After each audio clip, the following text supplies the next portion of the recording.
Alrighty, good morning, everyone. This is the January 2021 Professional Development Program. Today, we will be discussing quite a few topics. Assistant Chief Jenkins will be talking about the command doctrine here first. We'll have a short video from Battalion Chief Farika on special operations. And then we'll go into the CERT program with Captain Sloan and Captain Cornell if they'll both be attending. And then I'll be discussing the urban search and rescue team. So thank you guys for joining us today. We appreciate it. And we'll go ahead and start with Chief Jenkins.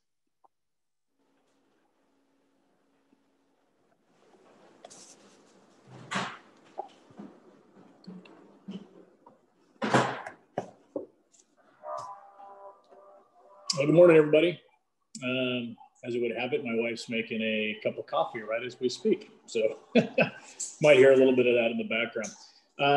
To start off, this is the command manual, command doctrine, command manual, obviously just says command on the top of it. This is the first edition, and it's I think, collaboration of over 20 years of Metro Fire.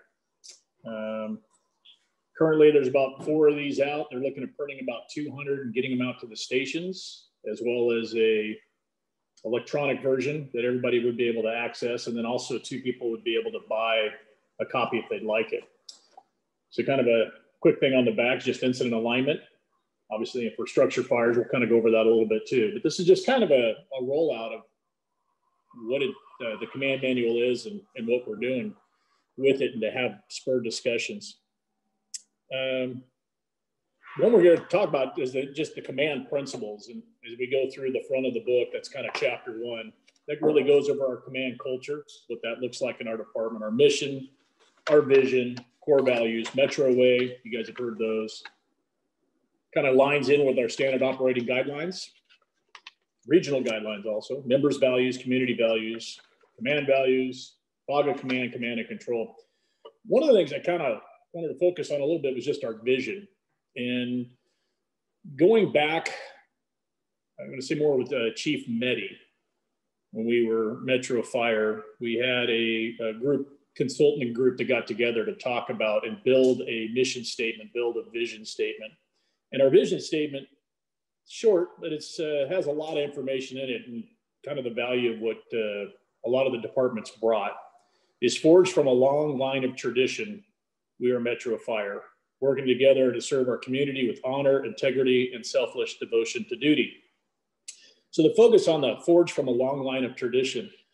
When I started back with American River, we had Carmichael Arden Arcade. Also, Slough House Fire, Rio Linda, Alberta came into play. And about the same time, Sacramento County Fire had Citrus Heights and Rancho Cordova. They brought on Fair Oaks. American River also brought on Florin Fire Department. And there was a lot of different departments and different agencies that all came together, and everybody brought something different to the table. Good things that worked. I know working at American River, and I'm sure the Sac County folks could tell you the same thing, Rancho Cordova or Citrus Heights, but Arden Arcade and Carmichael were kind of the stronger departments, and each one of them had a different way of doing business. And so Arden Fire, one of the funny things, and they loved it. I mean, if you talk to them, they talked about beam guns on the engines. And they were like a booster line. 600 PSI came out of them. Low volume of water, low GPM, but they absolutely loved them. They loved them for attic fires, the beam gun, the beam gun, the beam gun. And if we went over to Carmichael, Carmichael loved the compartment lines. Little side compartment, 400 feet of hose, pull out what you need, disconnect it, hook it up. And then we had Arcade that had the cross lays. And boy, there was a debate between 150 feet and 200 feet. And if you ever worked with Brian Wall, who we loved, Brian was, do not pull that compartment line. So through the years, as we go, one of the challenges we've had with all these different departments is just consistency and expectations. And when we have a lot of our members now are mostly Metro Fire, one of the big things we've heard in these discussions is being consistent. And I think from the district standpoint, and just seeing the command manual, is we want to be effective, efficient, and safe. And how do we do that? We have to talk about it. We've got to write it down. And that's what the command manual does, is it writes it down. one of the things I think kind of comes in when we talk about just incident alignment on structure fires, which is kind of right in the back. And it makes sense, but we have to have the discussion with everybody. And the first thing is on a like priority, life, incident stabilization, or environment or property. Which priority are we in? If we're in a life priority, what kind of strategy are we in? Offensive, defensive? What tactic we're going to use? Fire attack, ventilation, rescue. And then also, we're going to pull hose. That's our task, is going to be pull hose, VEIS, throw ladders. But I pose the question, if we're not in life priority, and maybe we're in incident stabilization, is doing VEIS in alignment? And those are the discussions we have to have at the company level, battalion level, and work to find solutions for that. Because a firefighter could arrive on scene to me in command, and the expectations for a firefighter could get the ball rolling all the way up to a chief officer, where the expectation they do take command and mitigate the incident. The other part, just to bring in there was 3 things that were brought up in discussion when putting the command manual together. And the 3 areas of concern or areas we need to work on as an agency is situational awareness, is when crews arrive or on the scene, is having good situational awareness of what's going on. So in recent days, when we've talked about the inauguration yesterday, we'll talk about, we upstaffed an incident management team to handle the protests downtown. There was also information of a Humvee that was stolen down in Bell, California, which I just read yesterday. Good situational awareness, they found it. But working with the IMT, the county, down in the city area, there was talk from the National Guard about this Humvee being used maybe in a political type attack or presentation. And how is the National Guard going to handle that? That could become a very complex incident. So when we talk about a garbage can fire in a house, pretty simple, should be able to handle it.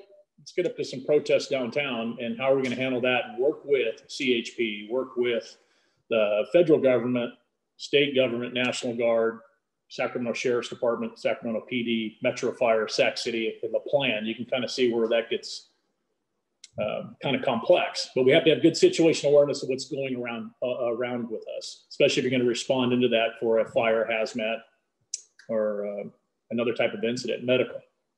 The second thing to talk about is crews being able to identify that incident complexity, is kind of getting behind getting in front of the call per se, and knowing that it's going to be complex, and what can we do as far as command to help mitigate that incident and bring structure to it to find a resolution. So if you take a train into a school bus and the train's on fire and has hazmat, obviously very complex. So what's our structure? How do we build that? So that's where the command manual kind of starts talking about that. And then what are our risks, and how do we handle those and mitigate those and bring everybody home safe at the end of the day. And the last thing that they're kind of brought up as a concern, or something we need to look at, is that residual risk. Is, what does that mean? You know, when we sit there and we go back on a firefighter's days, myself, and we think about the hose line, we're putting the fire out. It's good to go put the fire out, but then we also have to look at, is there a collapse structure? Is the front of the building stable? Is it going to fall back on me? What is the other hazardous materials that may be there that may affect me? And so we have to have those discussions. See if I've got a couple of other things. I think we've covered most of the stuff we've got. I think we're pretty good on just where the command manual comes. You'll be seeing it here coming in the future, coming to the fire stations. Pull it out, read it. It will be used for our test coming up for company officer and battalion chief. And read it, discuss it, tweak it, and it's a living document that we can always adjust and change as needed. So that's what I've got, Brian. You guys got any questions out there?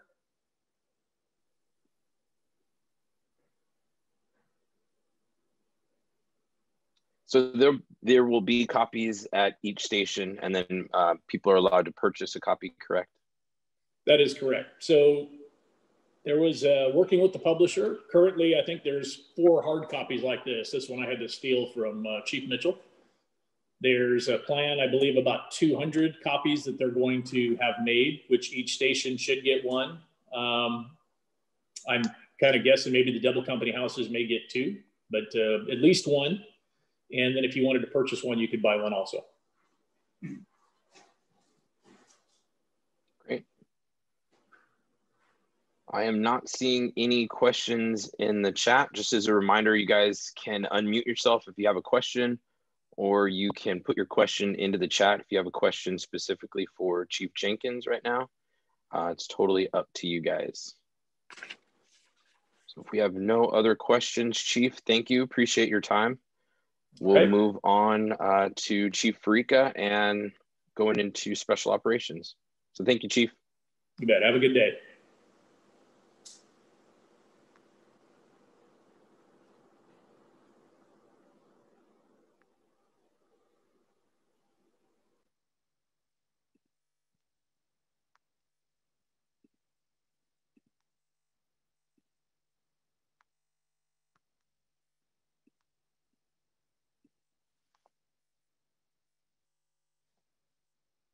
I'm Joe Farica. I'm the Special Operations Battalion Chief for Metro Fire. My job is to have oversight of our specialty programs to make sure that those programs run effectively and efficiently, and to coordinate the activities of those programs with other divisions and with other allied agencies. I work directly for the Deputy Chief of Operations. I have oversight of 12 of our specialty programs that include the following: ARF, CERT, the DOZER program, our Emergency Operations Plan, Foam Operations, Hazmat, Technical Rescue, our Tactical EMS program, UASI, our UAV program, USAR, and Water Rescue.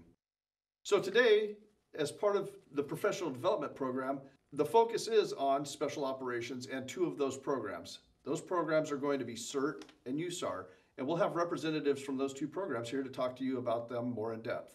Enjoy.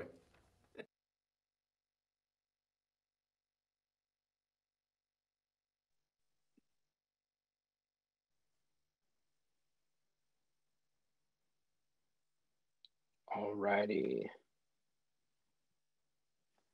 So with that, we will move on to Captain Cornell. Is it just you today?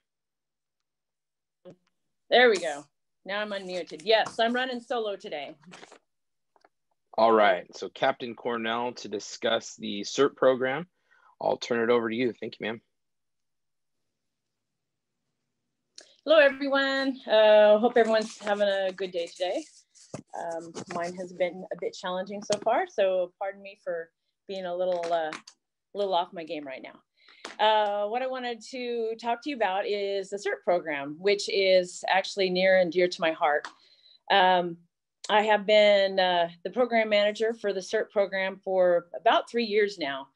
And just to let you know, I'm gonna preface this with saying that I am gonna have to retire here soon, maybe in a year and a half. And so I'm looking for people to take over the program. So if you're interested, please let me know. So what I'm gonna talk to you about is, what is the CERT program? It's the Community Emergency Response Team is what it is.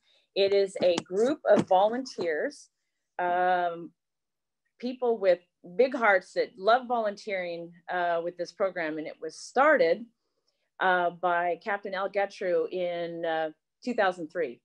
And he built this program all by himself. And what is amazing about that is he didn't have a ton of help, but he built it from the ground up. And he got the information from other CERT programs that had already been developed. And so he ran the program until, well, 3 years ago, when Captain Tim Sloan, and at the time, Mike Sloan, who has recently been promoted, took over the program and kept it going.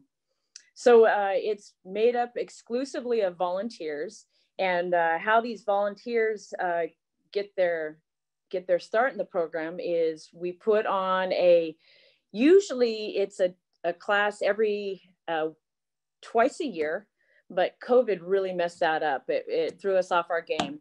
And what this is, it's called a CERT basic class. And they go through a 24-hour course that they teach them anywhere from moving heavy objects on a lighter scale, obviously, than the USAR team and the rescue, to first aid. And they take this class and they're certified in first aid basic CERT. And then anyone can take this class. anyone and everyone can sign up for this class. And if you choose to move on with the program, they just have a couple other programs, classes that they need to take to volunteer with the Sac Metro CERT. And so this next class that we have, it's going to be exclusively online.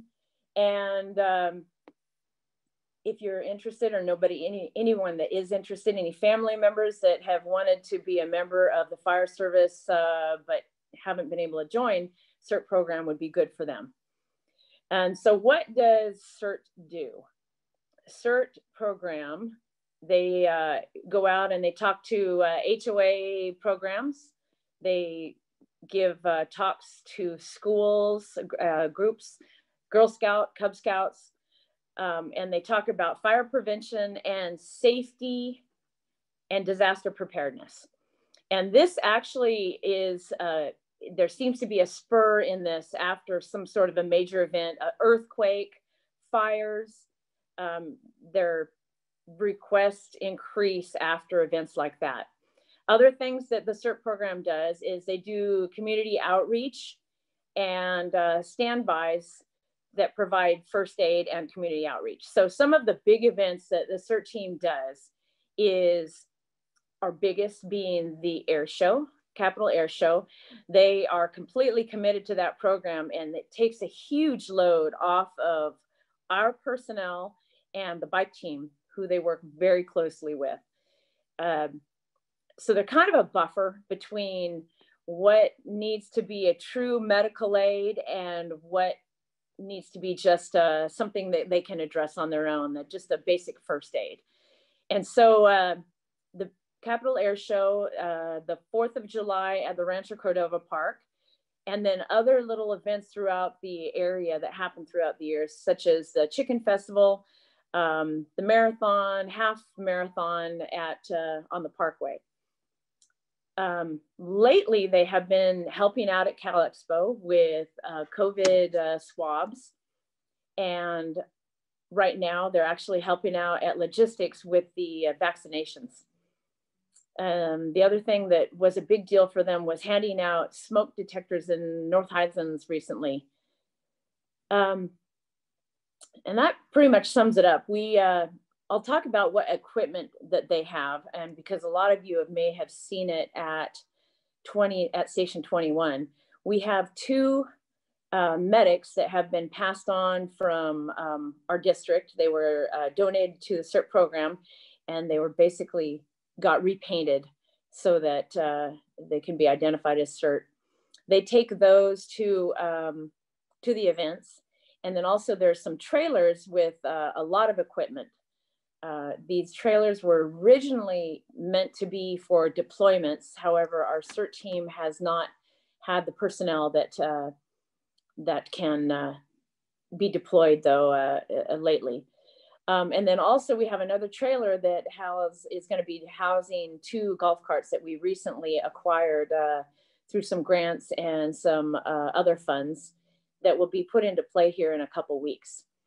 And so, and I forgot to mention one of the biggest things that the CERT team does is that actually helps the district out is they do severe weather. So they're trained, they're trained in severe weather operations. They take classes on how to deal with things that happen at severe weather. And then, and so how does this help the district out? What they do is they look to see when a severe weather is going to happen, and then they call up to see who can work this this particular day. And they staff the rigs and stay at Station 21, which is next, the old BC quarters over there, is where they're going to be staged. And they're there to relieve the engine crews, the engine companies, if they get caught staying on down power lines or flooding or other stuff like that, that will enable the engine crews to go back into service. What is important to know for this particular information is it's going to take about 30 minutes for our CERT crews to get out there to relieve you. So just be aware, if you're south of the river and you know that the electric company is going to be on scene within 30 minutes, it may not be beneficial to call our CERT team out. You guys will know that our CERT teams are available because we're going to put the information out to the BCs, and they should be the ACs, and they should push it through to the BCs, and then they'll push it to the captain level. Another thing that we're working on is hopefully have it in place soon is a rehab, firefighter rehab. And this will be beneficial to the crews who are stuck on especially wildland fires for an extended period of time. It'll give them a place to sit down and relax, and the CERT team is there for you to help you recover, basically. The other place you may have seen the CERT team is at trainings. The live burns, we've been inviting them out to, again, to help out with rehab and whatever your needs may be. I think that pretty much covers what the CERT team does. I'm gonna look at my notes really quick, see what else I have. And so what I also wanted to push out there is if anyone is interested in helping out with training, please let us know, because during our CERT basic classes, we do hands-on training and basically show them basic heavy object operations and first aid.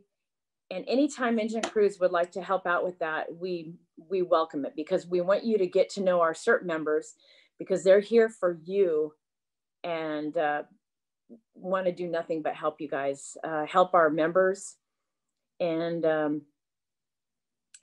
just get to know you. The other thing, I think that pretty much covers it. Brian, do you have any questions, or is there anything that I missed? I was going to ask if we do have an incident where we think CERT might be useful on like a weather incident or something, lines down, how do we get a hold of them? How can we have them respond to our incident? Good question. So what happens when there is a severe weather? Again, we are going to know, we're going to know in the morning before the event happens, or whenever it's going to happen, because they will stay for 24 hours at Station 21, prepared and ready to go. The BCs should be notified at that time that, hey, it would be great if we could get a CERT team out here. They will be in CAD as well, but I would advise calling a BC, and then if that doesn't work, actually you can request them directly through dispatch, and they'll know whether they're available or not. So go through dispatch as well, okay? Great, thanks. Also, how is the team doing after the passing of Don Olson? I know he was pretty active with the team and had been around for a while. So is everyone doing okay? I know that the district put out a memo about a week, gosh, how long has it been now? About a week and a half now, almost 2 weeks. One of our really active members, Don Olson, he unfortunately, surprising to all of us, only 45 years of age, passed away. He had been in the hospital, had 2 stents put in, and ended up coding a day after the stents were put in. He was a member since 2003, probably one of our most active members, and a great loss. Our team is persevering, we move on. That is one of the things that we teach in the CERT basic class, is how to deal with loss. Unfortunately, we don't like it to be a firsthand experience but it is one of the things we teach, and we have, it's especially tough with COVID going on, and we do have a lot of older members, so they don't want to come around. But we're talking and getting by. And I did set up a GoFundMe the other day, and for his mom, because his mom is having to take care of all the bills herself. And I am just amazed at the human kindness that's out there. And we've already raised a lot of money for her. It's amazing. And then we're going to have a memorial for him on a celebration of life, is what Penny wants to call it, on the 30th of this month. But we're getting by. Thanks for asking, though. Great. I'm glad that some money has been raised for her. That's awesome. I believe you said yesterday that she was also an active member in CERT. So hopefully we can continue to take care of them and everything. Moving to another subject, I know in the beginning you had mentioned that unfortunately you're not going to be around here forever, like Randy Wooten, but that you'll have to eventually leave. I know Brandon Hogan is on here, and I think he would do a great job of running the CERT program. Can you tell him how to take over when you leave? I'm pretty sure he's interested. He's not going to raise his hand and ask the question himself because he's just, a very humble guy. But I think he would really like to take over that program. I think that would be awesome. Hey, Hogan, you've got my number. I will give you all the information you need, and you couldn't work with a better group of people. So anyway, anybody that would like to participate, you don't have to jump in with both feet right away. I will show you what I know, which isn't much, but I will do my best, and give me a call, okay? Who teaches your guys' classes is it you and Tim that do all the classes? Yeah, actually, it was Mike. We did help. He was actually the head instructor. So we could use instructors. We'll give you the information. There is overtime available too. We have funds set aside to pay for overtime for people that help with CERT. And so he just give you the information. We already have the PowerPoints built up. And but Mike was the one, Chief Sloan was the one that was teaching the classes, and we would help. Awesome. All righty. Does anybody have any questions for Captain Cornell?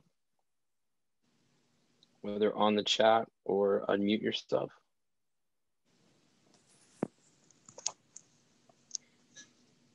All righty, thank you. Thanks for taking the time out of your day. I know you guys are super busy in EMS, working on a lot of stuff, so I appreciate it. Thank you. Have a good day. Have a good day, Shani.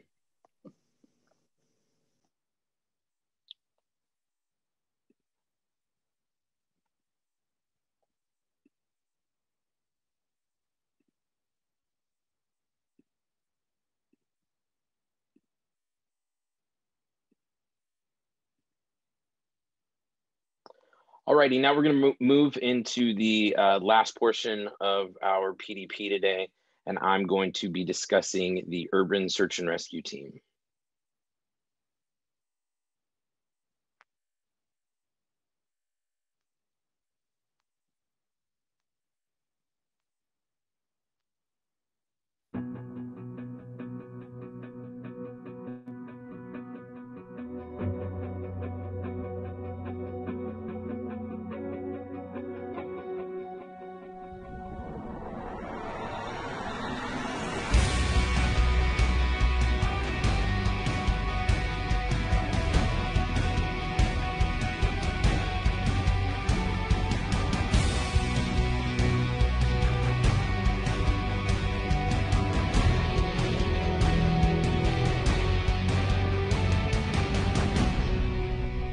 Composed of 28 teams and over 6,000 members from across the country, the National FEMA Urban Search and Rescue Team has been aiding our communities since its establishment in 1989. Our USAR FEMA men and women and canines are highly trained, certified, and equipped for life safety response, recovery operations, and humanitarian efforts. We are the Swiss Army knife when disaster strikes for our communities. Just like the Swiss Army knife, the USAR FEMA response teams have multiple capabilities during disasters. Technical search members seek out disaster victims using highly specialized equipment, including search cameras, listening devices, thermal imagers, and GPS units. Utilizing data from multiple sources, search members assist in the development of a mission plan for locating and rescuing victims. Canine teams, consisting of one dog and handler, provide critical aid to the search process. These specialized dogs are trained to find live victims trapped beneath rubble or debris. Using a combination of skill sets, including concrete breaching and breaking, structural and lifting operations, and trench rescue techniques, rescue specialists extricate trapped victims from confined spaces. Team members include both basic and advanced medical technicians who are able to aid victims during the often long and grueling extraction process. Rope technicians aid in the rescuing of victims through the use of highline rope systems, which allow the rescuer and victim to move from a dangerous location to a safe zone. Technicians also package patients for both vertical and horizontal extrication.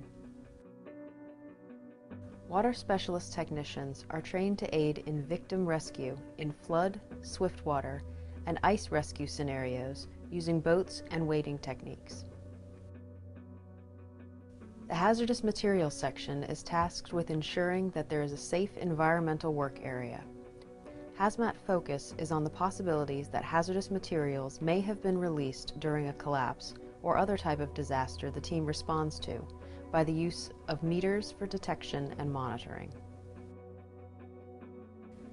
Command officers work with the local emergency management agencies to successfully deploy FEMA USAR resources to the most devastated areas. The ability to assign teams to the correct area ensures that the resources are reaching the areas that are in need of the specialized skills that the FEMA USAR teams provide.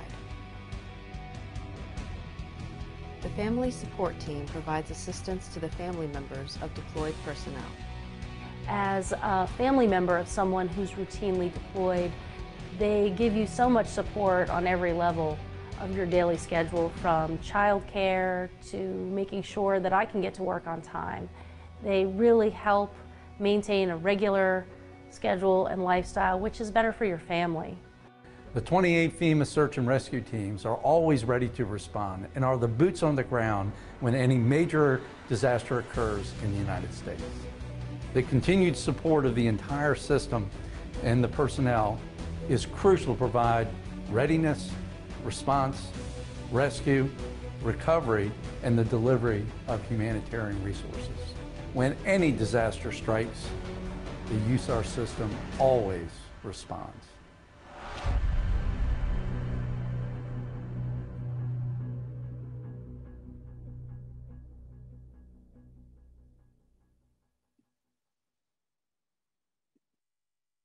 So like the video mentioned, there are currently 28 task forces strategically located around the United States.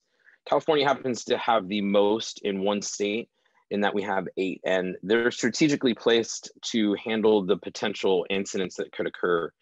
So there's 8 in California strictly because of our earthquake potential. They're stacked in several locations, with Sacramento kind of being the only Central Valley location for the most part. One thing that is unique about Task Force 7 is that we would be the first to actually respond to the Bay Area. The system, the Urban Search and Rescue System, or FEMA, looks at the potential of teams being inundated due to a disaster. So the 3 Bay Area teams would be most likely non-usable because they're dealing with the incident themselves if there was an earthquake in the Bay Area.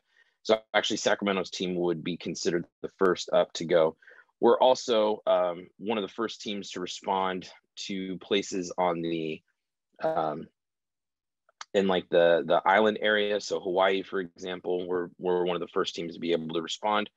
There is a rotation in when teams respond based off of their Western, Central, or Eastern division, and it just kind of rotates through there. but also it's based on who's the closest to the incident. So like the video also said, is the concept for urban search and rescue was started in the mid 80s, late 80s, and the teams were formalized in the 90s, the early 90s. Sacramento's team was one of the first 25 in the system. When it started, it had only 25, and then 3 additional teams were added to the current team roster that we have now. Task Force 7 is made up of several different agencies. So Sacramento Fire is the sponsoring agency. Everything goes through them. They have control of the urban search and rescue team, and their fire chief, Chief Loesch, is our sponsoring agency chief. So he goes to several different meetings to represent the urban search and rescue team from Sacramento. So Sacramento Fire is our sponsoring agencies. All the other agencies are just participating agencies. So Metro Fire is a participating agency, along with West Sac, the International Airport, Consumnes, Roseville, Folsom, and El Dorado County. El Dorado County, or El Dorado Hills, and Cal Fire AEU and Woodland Fire were recently added to the team within the last couple of years. They had members that met the qualifications, and their agencies wanted to participate, so they have recently joined the team. This allows us to have more personnel to be able to respond when we have an incident, as well as spread the impact to different agencies, so that way, especially during this time of COVID, Metro Fire or some of the larger agencies are not having to, take the brunt of the staffing issue. They're able to spread the wealth a little bit.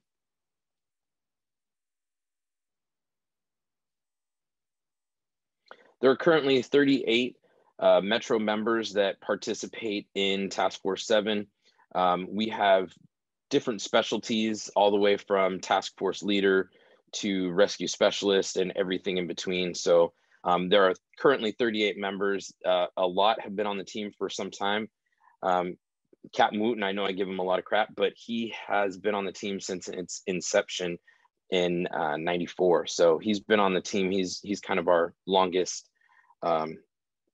participating member.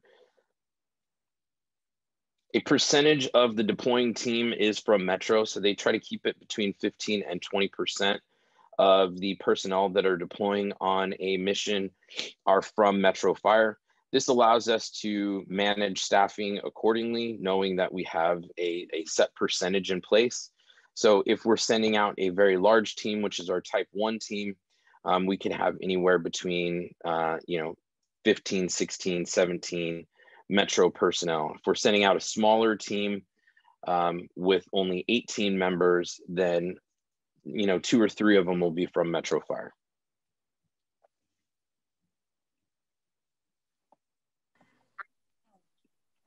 The certifications that we have to be a participating member on the urban search and rescue team consist of a lot of different things. So ICS 100 and 200, as well as 700 and 800, are required to be a deployable member. That gives you the infrastructure of working within an ICS format. So it's really kind of the base of the knowledge of going out and participating on a USAR team.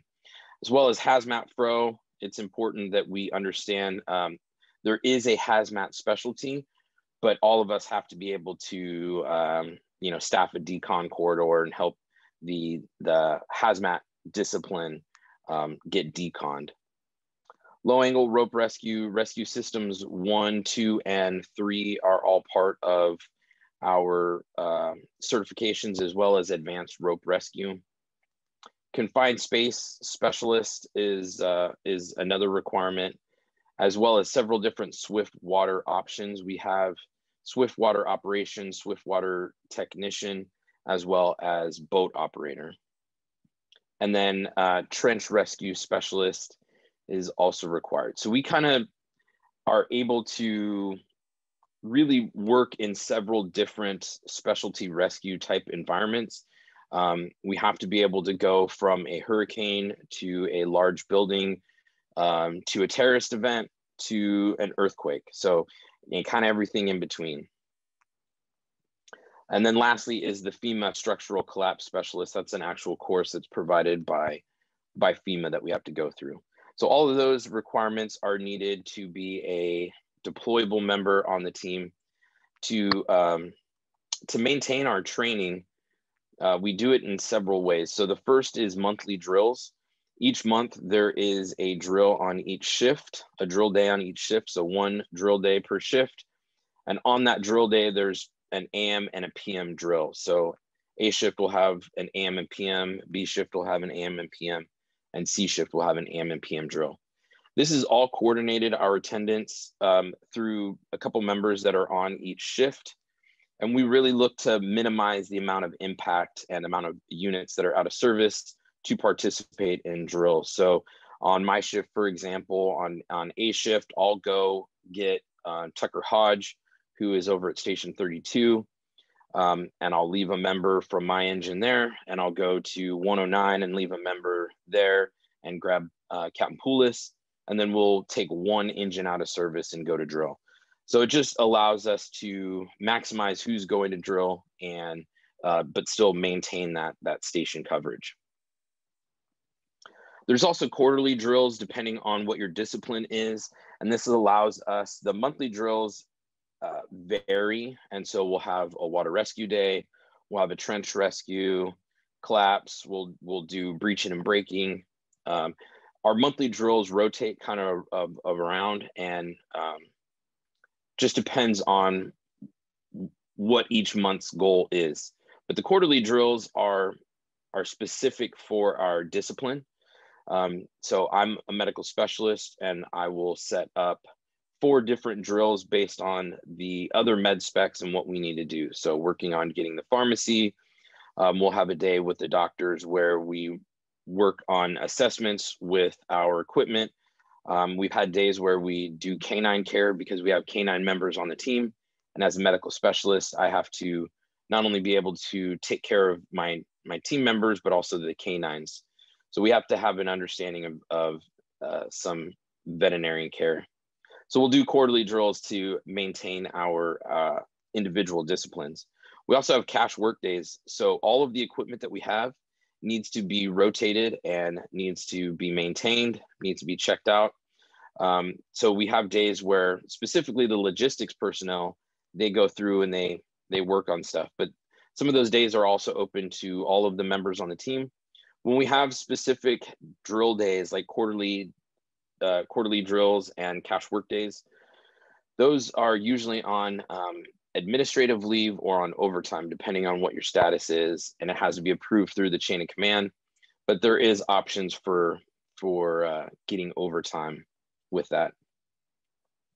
And then there's also specialty classes. So each separate discipline has its own FEMA-based class, and personnel are sent through those classes. There's a medical specialist class, logistics, rescue. Every discipline has its own class that members get sent to, where FEMA covers their time, their hotel accommodations, and their flight, depending on where it's at.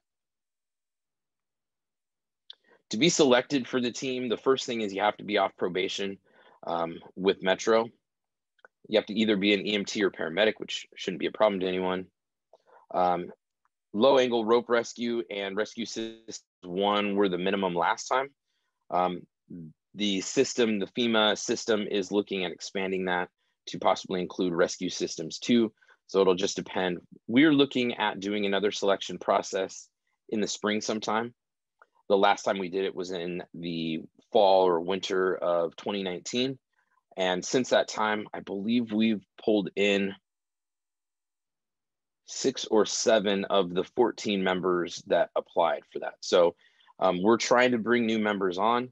The biggest thing is looking for people that want to remain involved for the long term, that want to do this, for the majority of their career, stay involved. In any given time, I've been on the team for 12 years now, going on 13 years, and I've been deployed 3 times. So deployments don't happen all that often, but it is still something that we want to maintain our skills, because we never know when a large scale event is going to occur. It's also a being on the team can have an impact on your family. So we want people that understand that, you know, it is a commitment and the family has to commit as well. There is the potential for us to be on a 14-day assignment, to be released by FEMA and on our way home, and then reassigned to another incident because we're a team that's available and close. So they advise us that we could be gone for as long as 21 days, if not longer. So it depends on the situation, and your family needs to, you know, be able to roll with that. There is an application and then an interview process. And again, we're looking for people that are committed and energetic about the technical rescue aspect of urban search and rescue. Once you join the team, there is a probationary period where you're non-deployable.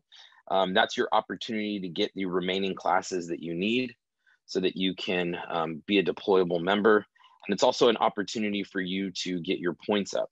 Every drill that you attend acquires points, and who gets rostered for deployment is based on who has the highest points in their discipline. So that way we're sending out the most involved people, the people that are showing up to drills and really staying committed to the team. If you're only able to make a few of the drills a year, 1 or 2 or 3 of the drills a year, then you're probably not going to have the opportunity to get rostered, simply because there are members that are attending every single drill during a calendar year. So that's really how we pick when we go to choose people on the roster, as well as we're looking for a good spread of experience and non-experience. So we try to send people that have never been on a deployment before, as well as people that have a lot of experience so that they can help the lesser experienced member get through a deployment. The disciplines within the team include task force leader, safety officer, technical search, communications, rescue specialist, hazardous materials, medical, canine search, logistics, transportation plans, and structural engineers. So some of our canine search personnel and some of our structural engineers, as well as our physicians on the team, are civilians. Everyone else is a firefighter at a participating agency. The civilians on the team, they still have to go through all of the same training that we do. And they have the ability to, you know, breach and break and crawl into a tube and set up trench.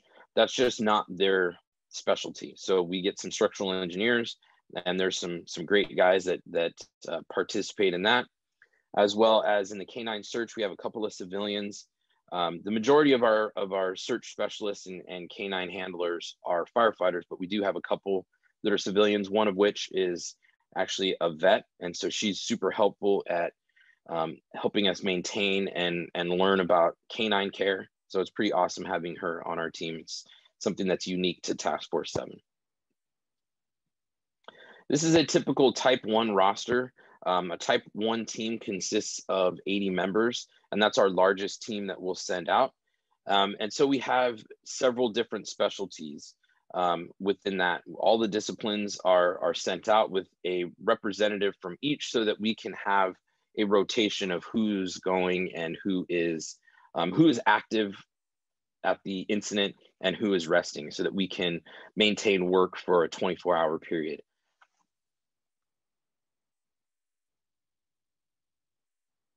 Like I said, there's up to 80 members that are deployed, but our smallest team can be about 16 to 18 members, depending for a water rescue mission. The goal of the team is to be self-sufficient for 72 hours. So we have to carry gear into a disaster so that we can set up a camp and be able to be there for 72 hours without needing anything from anyone else. We have to go into a disaster, into a decimated area, a earthquake zone, and be able to survive there for at least 72 hours. Most of the time we're closer to 96 or 120 hours, but it just gives us the flexibility so that we aren't reliant on anything else. We come with bathroom facilities. In some cases, it's just a bucket and a little plastic bag. So that's pretty fun. We have MREs, water capabilities to clean our own water, generators, electricity, Wi-Fi, satellite. We have all kinds of equipment so that we can be completely separate from the grid for at least 72 hours. Usually that equipment totals about 80,000 pounds of gear. It can be carried or loaded in several different fashions depending on how we're getting to the incident. We can drive to an incident with several semis and drivers to drive those semis, Class A drivers, or those semis can be loaded onto a C-5 Galaxy, which is the largest military logistics plane, and we can strap our gear in there and fly with an 80-member team. So it just depends on what our mission is, where the incident is located. Obviously, Hawaii, Puerto Rico, we had to fly. Driving was not an option, obviously. To meet our goal from FEMA, we have to be out of the door within 6 hours of activation. So if we're responding to 9/11, for example, the team was out the door, the activation order came in right around 8 a.m. Pacific time, and they were flying to New York by like 2 in the afternoon. So it's a pretty quick process. We have to be ready. We have to be able to have our gear with us and be able to respond to the warehouse to get checked in as soon as possible. We are also a regional asset or a local resource. So the 8 teams in California can respond to state incidents as well. The last deployment that our team had was to Butte County for the wildland fire that was there in August, September, around there. And our team provided rescue efforts and recovery to locate and go through burned out buildings and stuff like that, given our specialty of being able to not only set up shoring, but also to be able to tear into stuff and tear stuff apart. It was really a perfect use of our asset. This is on a C-5 Galaxy. Our vehicles, boats, and some of our gear was loaded up for Hurricane Florence.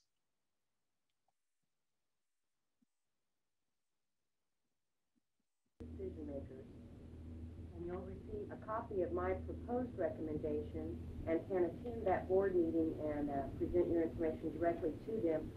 With regard to this proceeding, basically there are 4 elements that I have to receive information regarding.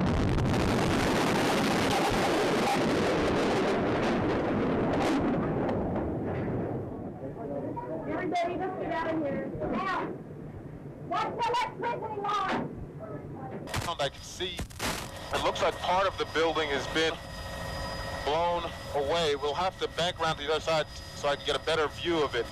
The explosion went off around 9 a.m. and we could feel the explosion in the newsroom of Channel 9, at least 5 miles from downtown. As the chopper goes around the side of the federal building, wow. Look at that shot. Holy it is cow. Absolutely incredible. The side of the federal building has been blown off. Jesse? About a third of the building has been blown away. This is just devastating.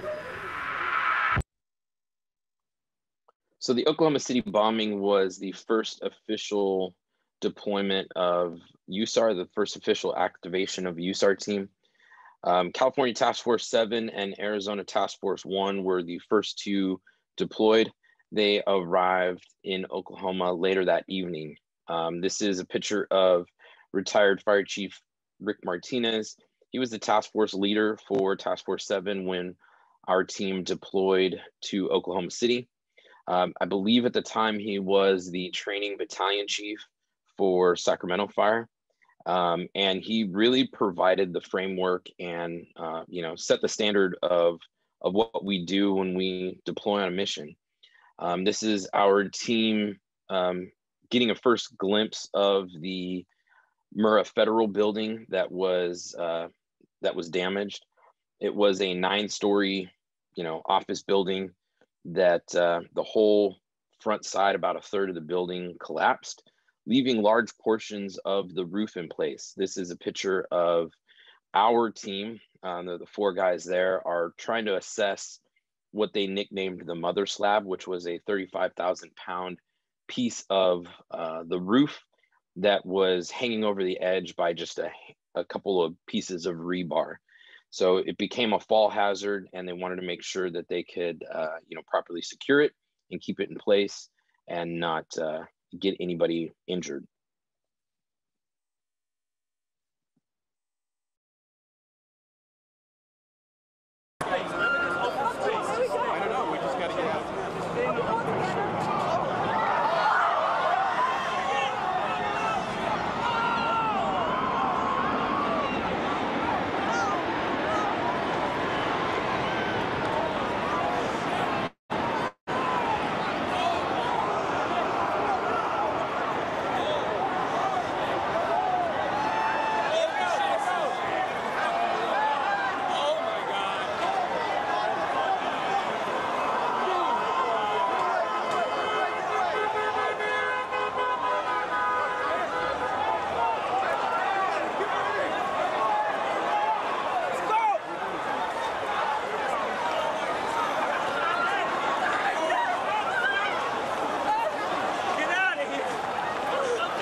So that was obviously 9/11. I show that clip because it's not a very commonly seen one.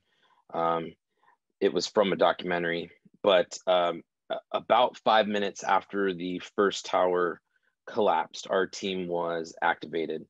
All teams in the United States on 9/11 on that morning, once it was realized that it was a terrorist event, all teams were on alert, which means that they're there to stand by, that there's the potential for a deployment. And Sacramento's team was one of, I believe, the first 5 that was activated that morning. It ended up over the course of a few days, all teams within the United States were deployed to New York or the Pentagon, but Sacramento's team actually arrived on September 11th. They were one of a few planes that was flying when the FAA shut everything down, and it was actually announced to the team as they were flying over there that they were one of 4 planes in the sky over the United States. So it's a pretty cool kind of legacy that our team has had and been a part of some extremely historic events.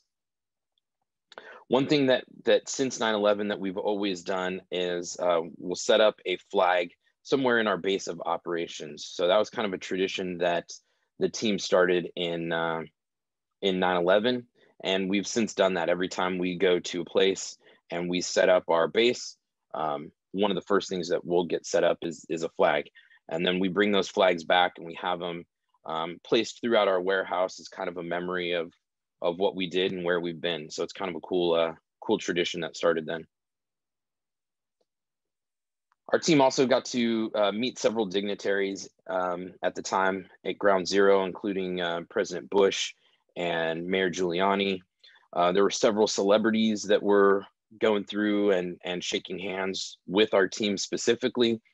And at 9/11, then our fire chief, then Metro Fire's fire chief, Rick Martinez, was actually the incident commander for all the resources at 9/11. He actually escorted President Bush through. There's some videos of it and some documentaries and stuff like that. So it's pretty interesting how in tight our team was down there at Ground Zero. We respond to a lot of different incidents. So this is our team working with crane operators at the mudslide in Oso, Washington in 2014. We sent a team up there for rescue and recovery, and it was a mudslide from a significant rainstorm that went through, and then the mudslide took out a good portion of a residential community and destroyed a bunch of houses and everything like that. So our team worked for I believe it was a 14-day or 10-day period going through and trying to find pockets of air where people would survive or anything. So it was, we work in many different environments. This is a picture of one of our semis being loaded into the back of a C-5 Galaxy. It's a very large plane. I don't know how it gets off the ground with the thousands of pounds of equipment that are on it, as well as full-on semis. I believe there's like 2 or 3 that are getting loaded into the C5 Galaxy. So it's pretty amazing what we're capable of. Just an example of some of the places that we need to search. This was in Puerto Rico as part of Hurricane Maria. Our team has different capabilities. So on the left there is an example of us loading onto a charter plane to take a flight to Hawaii for a hurricane, and then our gear will meet up with us the following day. It allows us to start setting things up and be mobile and quick to get out the door. Up in the top right there is a picture of retired Captain Alan Getrew at Oklahoma City using the classic USAR search markings. Gives us information on who is doing the search, where they've located, or where they've searched for victims, and when the search is complete. We also respond to several hurricanes. Hurricane Katrina was by far the largest and most devastating hurricane. This is our team that we sent to Hurricane Florence in 2018. And they drove cross country in 2 days to get to North Carolina and be able to help out. So they deployed about a day and a half or 2 days before the hurricane was set to make landfall, so that they were in place and ready to go once the hurricane went through and they were able to search. Our teams that were sent to Hurricane Florence actually did a lot of rescues. There were several vehicles that were flooded over with, one in particular had a family that was trapped on top of their vehicle, and we pulled the family off. So some pretty interesting stuff that we've been able to do. An example of our confined space training that we've for our monthly drills that we've done at Zinfandel here. We do have another training site at the old brickyard that is managed by the city. And they're currently in the process of upgrading a lot of things to make it more user-friendly for the USAR team.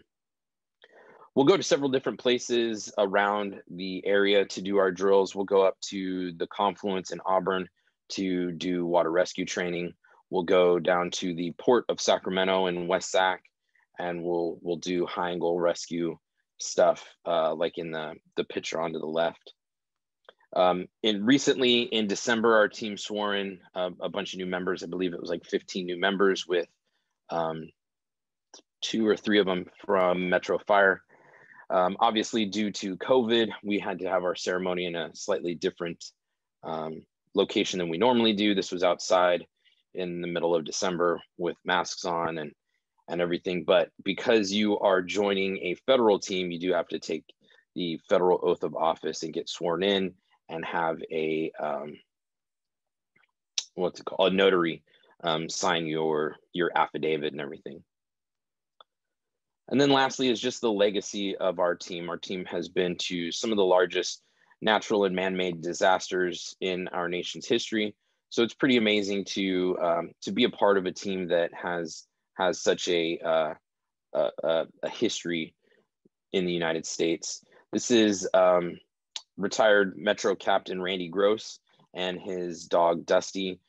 She was one of the most well-known search dogs. This was a pretty famous picture that was taken of him at 9/11, as well as Dusty was the first dog to ring the NASDAQ when the stock market was opened back up after September 11th. When they opened it up for the first time, Dusty was there to actually ring in the NASDAQ and start the trading. So pretty cool history that we have, pretty amazing. We are looking at doing another round of applications and interviews for people that are interested in joining the team. So if you have any questions about anything, feel free to call me. I'm more than willing to take questions now. If anybody has anything, either in the chat or in, you can unmute yourself. Just kind of depends on what you want. So if anybody has any questions, more than willing to stick around and answer them. Otherwise, thank you guys for joining the PDP today. We appreciate it. And on behalf of Chief Jenkins, Chief Farica, and Captain Cornell, thank you guys for attending.